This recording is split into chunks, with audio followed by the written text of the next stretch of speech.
So, this is being posted because, as the title says, my creeper father has made a comeback.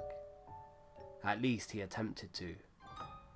Due to his attempts, I was reminded of some of his creepier moments and decided to share some of them. Quick notes, my parents divorced when I was 7. I am the oldest of 4 children. I am currently 28 years old. None of us have spoken to him in about 6 or 7 years. He recently attempted to contact, but none of us were willing to deal with him. I did post a year or 2 back now about how his family tended to watch my siblings and I sleep when we visited. They did that for years, and to this day we still don't understand why. I also made a post about his mother attempting to kidnap me from school after the divorce. I intended to post more creepy family antics, but I became busy with life. Now that we're all caught up, let's get to the meat of all this. So, my father is at the worst of times a mentally unstable abuser, and at the best a deadbeat dad. After the divorce, we saw him less, and because of this and the court papers, his abuse became less physical and more creepy. He would do things like walk in on my siblings and I in the shower or changing by picking a lock. Upon entering, he'd say he had to talk to us about something. Usually it was like what we wanted for dinner, or if we wanted to go to our grandparents. Things that easily could have been asked through the door, or even if he'd waited until we were done. I have 2 younger sisters and 1 younger brother. We all grew up very close, and at our youngest ages tended to change or shower together, so no one was left alone with dad. As we grew up, we learnt how to keep him out of the room or the bathroom. So he began other things, rubbing my younger brother's inner thigh when he was 4, and talking about how much he looked like our mother.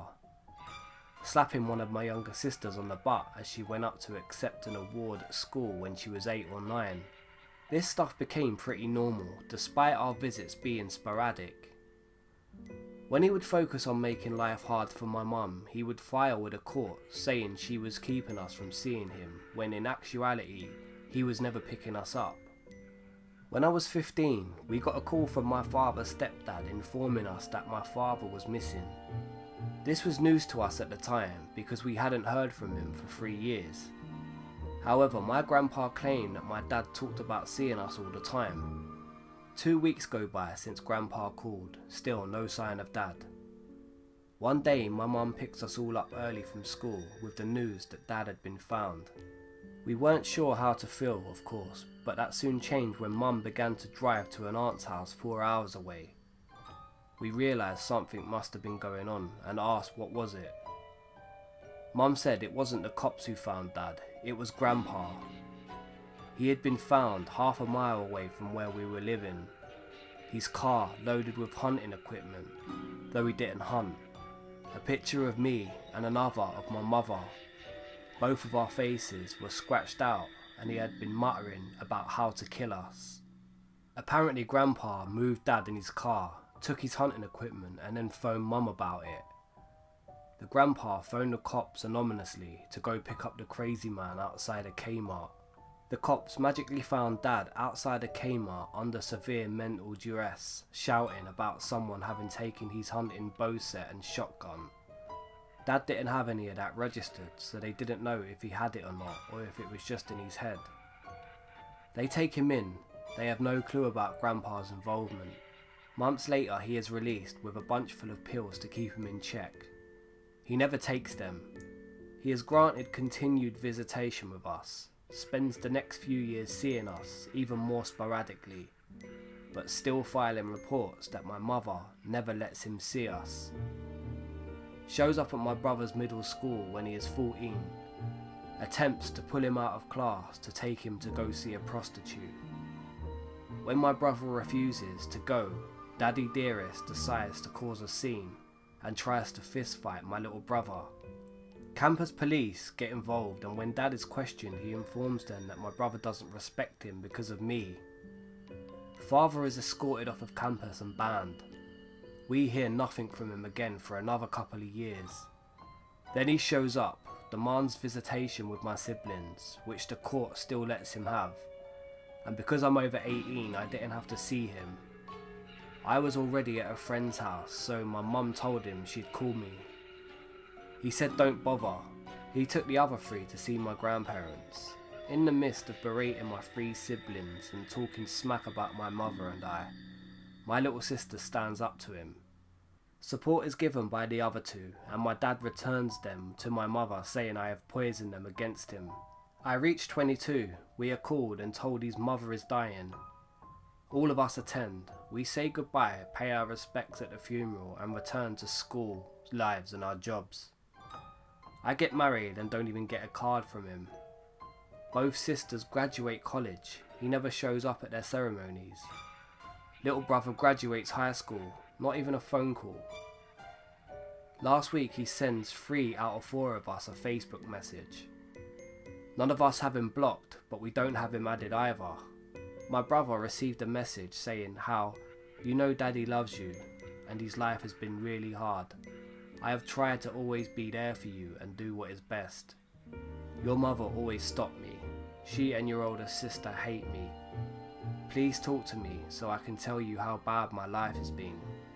A sister received something similar in phrasing. Neither message asked about their lives.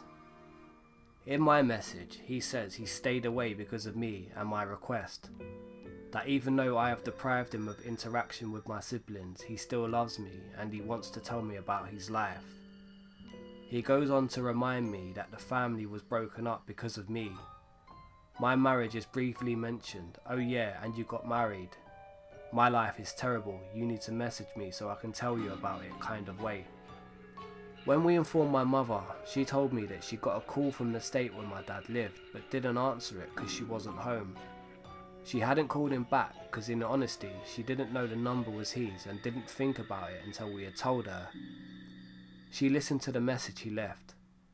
Turns out, he just breathed into the phone for a bit, saying her name, my siblings' names. Then more breathing, till the machine cut him short. All of us agreed we didn't want to deal with his creepy anymore, so Dad, let's not meet.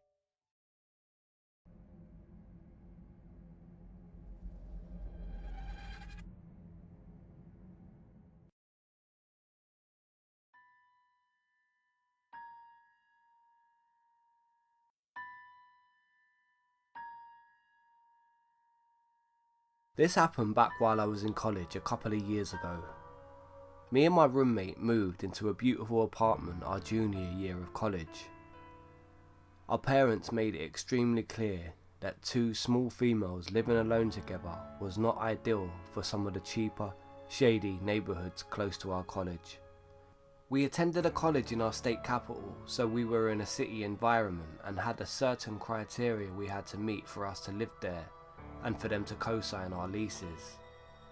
Lit sidewalks, keyed entry to the apartment buildings, lit parking lot, X amount of blocks from campus, etc, etc. So we finally found one that fit our parents' criteria. Our apartment building had a keyed entry for both the front of the building and the back gate that led to the fire escape. Our apartment was an end unit that led to the fire escape, so there was 2 deadbolt locks on it. We loved our apartment. We felt safe, we had fun, truly living the college experience. And then my roommate's boyfriend starts slowly moving his things into the apartment and staying there way more often than he should.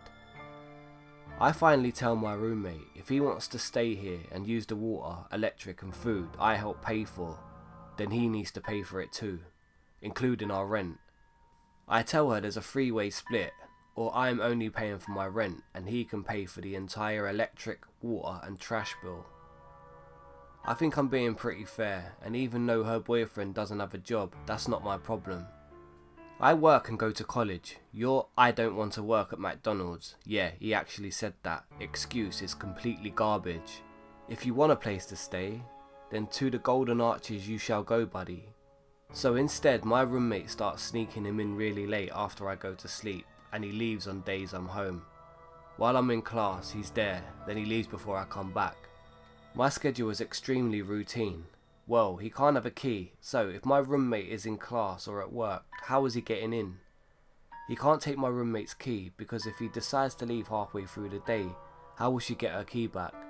The solution they come up with is to leave the back door unlocked that leads to the fire escape, and then he can just jump the fence at the bottom of the fire escape to get back on the fire escape when he's ready to come back, or stick a rock in between the door, whatever works for him. So I'm off work and school one Thursday morning, and I decide that I'm going to sleep in as long as I possibly can. My roommate and her boyfriend have already left for the day, so naturally they leave the door unlocked. I'm asleep like a pretty princess. It's about 10 in the morning and I hear the back door open to the apartment. I come to just enough to recognise the noise, realise it's my roommate or her boyfriend, and I brush it off and try and drift back off. All of a sudden I start hearing someone creeping through the apartment, like the wooden floors creeping. It definitely doesn't sound like casual walking. It is clearly someone stepping slowly and quietly through the apartment. My room to my door is ajar just a sliver, but I don't see anything out the door, and I'm honestly too tired to get up and look. A couple of minutes pass and I figure that my roommate and her boyfriend are just being weirdos, and I fall back to sleep. I can't be sure how much time passes before I open my eyes, but it can't be too long. I wake up to my door opening. My back is to the door and I'm facing the opposite wall. I slowly start to turn over to see why my roommate or her boyfriend dare wake me from my slumber. And there he is, a burglar, in my room, next to my bed I'm currently laying in, a 6 foot tall, 250 pound minimum burglar, unplugging my TV about 5 feet from where I currently am. I immediately pretend I am just shifting positions in my sleep and continue to roll over with my eyes as shut as I could make them seem, still open enough to watch what was going on. He hears me shuffling as I turn over, stops, looks dead at me, and luckily doesn't realise that my eyes are open just a little tiny bit. He goes back to unplugging my TV and my DVD player, shoves it in a bag he bought, like one of those IKEA bags, and steals my change jar and casually starts walking out to the front door of my apartment, like he had just popped in for a cup of tea. After I hear the door shut, I immediately spring out of bed, grab my phone, start dialing 911, all while locking the back and the front doors. The dispatcher is trying to calm me down at this point. I am hysterical. I can't even catch my breath to tell her okay. Luckily I told her my address before I started hyperventilating. I would just like to take a second to commend the police department, both city and college, because they were there in less than 3 minutes. The dispatcher then tells me the cops are there, but I need to go downstairs to let them in the building because they don't have a key to the front of the building. I am so afraid to open the door of my apartment and even look down the hallway. I'm about to walk down the front door to extend my arm to the handle when I hear, "Ma'am, this is the police." As if I didn't get scared enough already, they yell through the door. I am paranoid because the dispatcher told me they couldn't get in and I didn't realise somebody probably let them in downstairs. I asked the dispatcher to confirm that the people at my door are actually the police officers. She tells me that they are at my door. Okay, cool. I open the front door and I collapse right there. My legs completely turn into jelly and I just hit the floor. I blacked out for a brief period of time, but they helped me to my feet and sit me on the couch. There's at least 10 officers in my apartment from the city and the college departments. When I look outside the living room window to the street below, there are 5 or 6 cop cars blocking the street. I later found out that they were doing a perimeter search around the immediate area. I'm being bombarded with questions now. I have to try and find out what's missing besides the stuff from my room. I'm crying, I'm shaking. This is not how I saw my day going at all. I tell them that my roommate left the back door open for her boyfriend, so they inspect the back door and blah blah blah. The next thing I know, my roommate and her boyfriend walk in and they both have the most dumbfounded looks on both of their faces. At this point now there is a detective talking to me and I'm giving my statement, giving a description of the burglar, the stuff missing, looking at the mugshots, etc. I immediately stop talking to the detective, look up to the both of them and blurt out, "Someone robbed us while I was asleep. He came in my room." My roommates look me dead in the face and says, "Oh my god, Is any of my stuff gone? That's what you're asking me right now, if your replaceable shit is missing. Two officers take her and her boyfriend aside and talk to them while I'm finishing up with the detective. I call my then boyfriend and he comes over to help me pack my stuff and stay over at his house for a couple of days, which turned into staying until my lease at my place ended around 4 months later. After failing to recognise any suspects in the lineup, the cops slowly start leaving. After they all leave, I call my parents to tell them what had happened, gather my things and head over to my boyfriend's house. My roommate and her boyfriend never once apologised, not for leaving the door unlocked, but just a general "I'm sorry this happened to you" type of apology. They never asked me if I was okay, if I wanted to talk, nothing.